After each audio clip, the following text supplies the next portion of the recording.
Nice touchdown.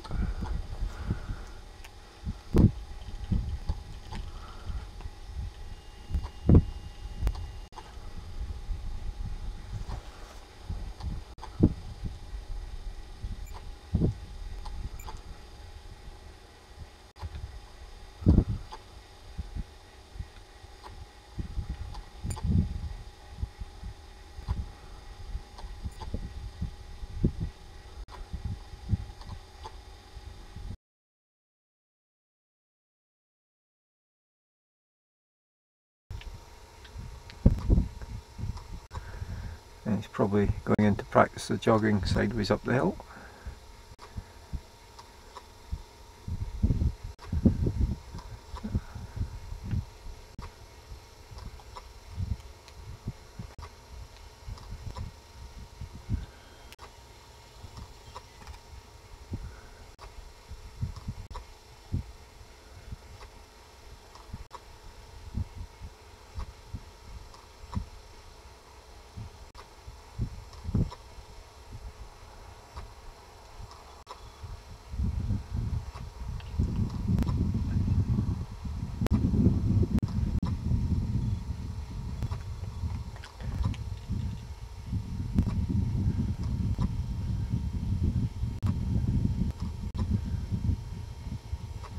Only took a second or two. I'll stop until I see him. And you can always tell just how efficient it is by the amount of brake. Less brake, more run, more efficient. Problem with low rated wings is making sure it don't roll level and also keeping the tips off the ground. Comp wings, wider span, there's an issue with that as well, but it's a different sort. Yep. The more you hear rustles off the wing, then the more the pilot's actually using their weight on their feet on the ground. That's what you've got to watch for. Tip line's starting to snag. Letting it get just that wee bit too far ahead.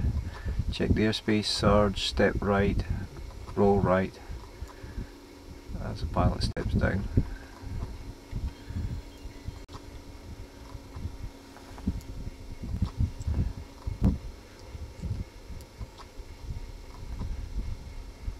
And should be looking around to check airspace again just to make sure. Turning the harness is good. And jogging up the get the tip out. Should recheck the airspace, should get the helmet looking round, and we can see that it's not doing that. Very, very important. Just last week there was a hang glider pilot killed in the States, paraglider popping up. Now we don't know if he was popping up from the ground or just taking off, but the hang glider flew straight into the paraglider as it lifted. One guy, the paraglider guy, in the hospital, and the other guy dead. Okay, it's not quite the same situation here, it's not top landing, but it's very, very important to keep checking that airspace. And that's not once looked round. It could be another pilot's arrived, it could come from high, it could come again, should be checking the airspace. And I think that's my phone. Every 30 seconds you want that, recheck the airspace. In the Alps, maybe massive sites you don't need to. Scottish sites you really need to be checking.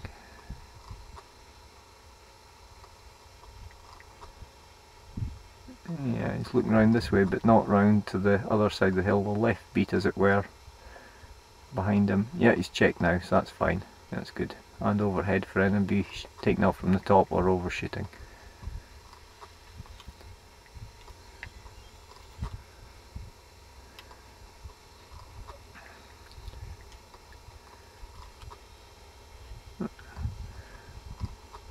And should call launching! Hint. Right, try the phone again. Wait till he dives round.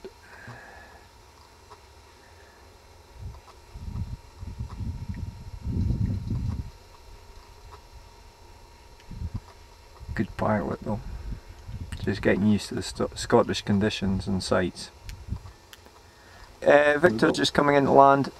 Right, sorry, I can chat, that's okay. PBM, yeah. How can I help you? East Lomond. Well, hey! Close, but As I say, we were chatting earlier, I was asking him how precise he was in these conditions. We reckoned about a metre, whereas I'm down to a couple of centimetres. Victor's just hopped along to the main take-off spot from our general launch area. And this is slightly across. There's a good drop-off just in front of it. Some very nice haggis and chicken pies. Usual wee food shop in Falkland.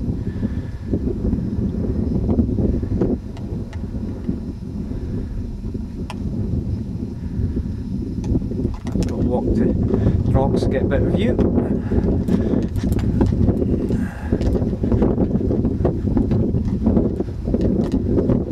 So it'll be a bit of a fast downwind beat if he comes back along, carve round and then land on the into wind slope just out front there.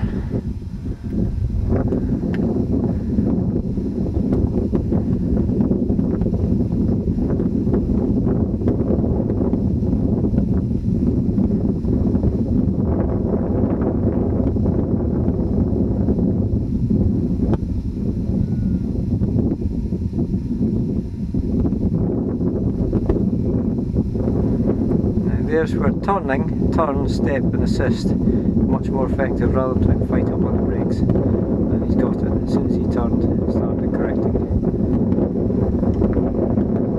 Hopefully to launch in a sec.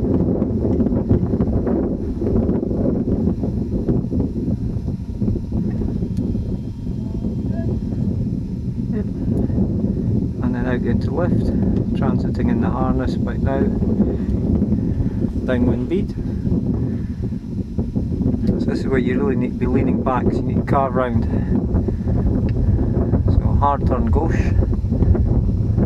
And out there you get more of an into wind beat, taking you back in for a nice top landing. And if you get the lift you can then apply the beat. Yeah, he's got lift. So he's either going, yeah, he's going down, or you could do another beat. Trick is to get lift and get above this ridge, and then you can start playing about a lot more. Now it takes a certain amount of luck, but I didn't actually have that much height coming back. If you get enough weight, then you can really play it. And you work your way along to West Lomond in a good day. Ideally you want lighter winds but more thermal action. Makes it much easier to do that flight.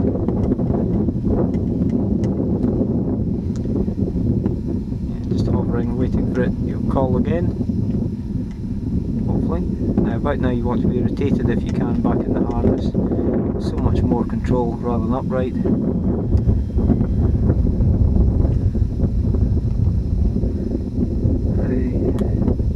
Should get the lift back up because the wing's still at ridge height. There's a fairly steep drop off, then it rounds out a bit, so you can always jog back up so long as the wing's still in that air. Yep, so he's jogging it. Wait and see if he gets up in one. Okay, that was only stopped for around 20-30 seconds. See, he's kept the wing going, continuous move, jogging up. Not too much braking.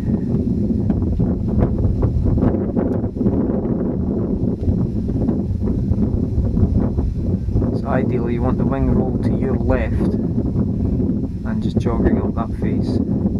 As it is, he's probably backtracking straight up the slope, which is quite acceptable as well.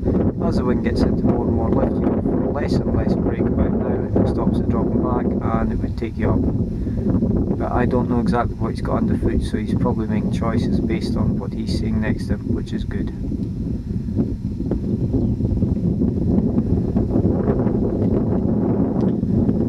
Okay, probably now going to roll the wing slightly right, bringing him back up onto the main face, take off. Wind there's picked up a bit more. I don't know what he's got though. Certainly picked the roll wind more. That's what I would have expected. Yep, very decided with that. He overstepped it a wee bit. So he needs to correct that. The turn is there, the step, and then the assist rather than the brake staying on.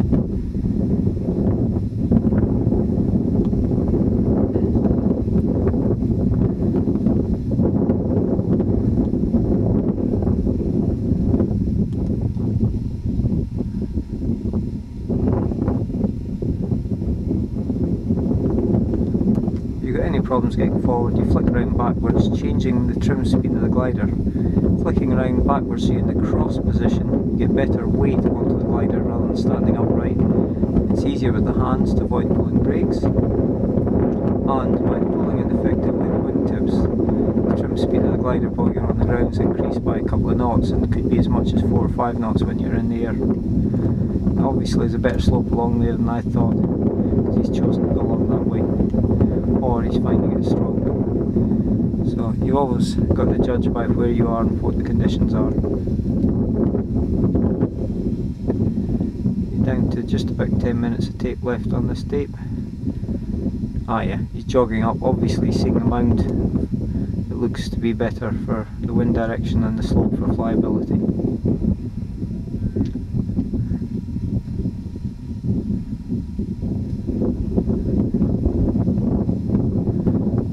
Again, if pushing forwards, if you can't get forwards, what to do is flick round, cross position, you could easily get forwards. As you push forward, the wing pitches up as it's pitched back. Very difficult to get fully off the brakes in that position. Looks good though. Step a wee bit the wrong way probably, so he'll probably step left, wee touch the right brake and come round this way, unless he's going along, so he's obviously judging it by what he's got there rather than me 100 yards away, trying to guess at what the air's doing there. He's rolled the wing, so it's rolled right, pulling him up that slope, ready to take off again. The main thing I would do there is be flicking around much more backwards to cross. It's rolling it level, stamp down,